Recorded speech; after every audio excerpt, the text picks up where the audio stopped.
14 अप्रैल 1912 एक काली ठंडी रात अटलांटिक महासागर के बीचों बीच दुनिया का सबसे बड़ा और सबसे शानदार जहाज तैर रहा था, टाइटैनिक। लेकिन किसी को नहीं पता था कि अगले कुछ ही घंटों में इतिहास की सबसे दर्दनाक और खौफनाक घटनाओं में से होने वाली है।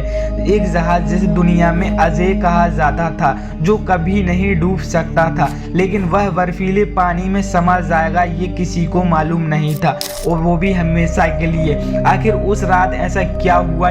टाइटैनिक कैसे डूबा? क्या कोई साजिश थी? क्या इसे बचाया जा सकता था? और उन आखिरी पलों में लोगों ने क्या महसूस किया? आज हम आपको इस टाइटैनिक की असली कहानी, एक ऐसी कहानी जो आपके रोंगटे खड़े कर देगी। वीडियो को लाइक और सब्सक्राइब करें। 10 अप्रैल 1912 साउथहैम्पटन, इंग्लैंड। दुनिया का सबसे शानदार जहाज टाइटैनिक अपने पहले और आखिरी सफर पर निकल रहा था। 269 मीटर लंबा, 4600 टन भारी, इसके अंदर से किसी भी लग्जरी होटल से कम नहीं था। लेकिन इस जहाज की सबसे बड़ी पहचान थी, इसे डूबने वाला जहाज कहा जाता था। इस पर अमीरों के लिए 5 स्टार की सुविधा थी और वहीं गरीबों के लिए तीसरी श्रेणी के टिकट थे। लेकिन किसी ने नहीं सोचा था कि कुछ ही दिनों में अमीरी और गरीबी का यह फर्क सामने और हमेशा के लिए मिटने वाला था। सब कुछ सही चल रहा था, लेकिन फिर 14 अप्रैल 1912 की वह मनहूस रात आई। रात के 11:40 हो रहे थे।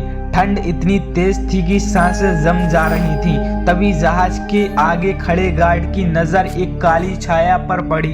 वह बर्फ का विशाल पहाड़ था। आइसबर्ग सामने है, एक जोरदार आवाज गूंजी, लेकिन बहुत देर हो चुकी थी। टाइटैनिक अपने पूरे वेग से आइसबर्ग से टकरा गया। लोहे की मोटी दीवार जहाज की फट गई। पानी अंदर भरने लगा। 2 घंटे 40 मिनट में वह तलकर जहाज समुद्र में समा गया। 2200 से ज्यादा लोग जहाज पर थे, लेकिन लाइफ बोट सिर्फ 1178 के लिए ही थी। लोग दौड़ रहे थे, चीख रहे थे, बर्फीले पानी में कूद रहे थे। कोई अपने परिवार की खोज कर रहा था, कोई आखिरी बार अपनों को गले लगा रहा था। रात के 2:20 हो चुके थे। टाइटैनिक 2 टुकड़ों में बट चुका था। अंधेरे समुद्र में हमेशा के लिए खो जाने के लिए तैयार थे। 1500 से ज्यादा लोग मारे गए। ठंडे पानी में दम तोड़ने लगे। लोगों की चीखें पूरे में चहकने लगी। आज भी अटलांटिक महासागर की लहरें गूंजती हैं। एक जहाज जिसे कभी ना डूबने वाला कहा था, वह अपने पहले ही सफर में समुद्र की गहराइयों में समा गया। लेकिन सवाल आज भी जिंदा है, क्या यह सिर्फ एक दुर्घटना थी या और कुछ? क्या टाइटैनिक को बचाया जा सकता था? और अगर वह नहीं डूबता तो दुनिया आज कैसी होती? आप क्या सोचते हैं? कमेंट में बताएं। और ऐसी ही अमेजिंग के वीडियो के लिए हमारे चैनल को सब्सक्राइब करें।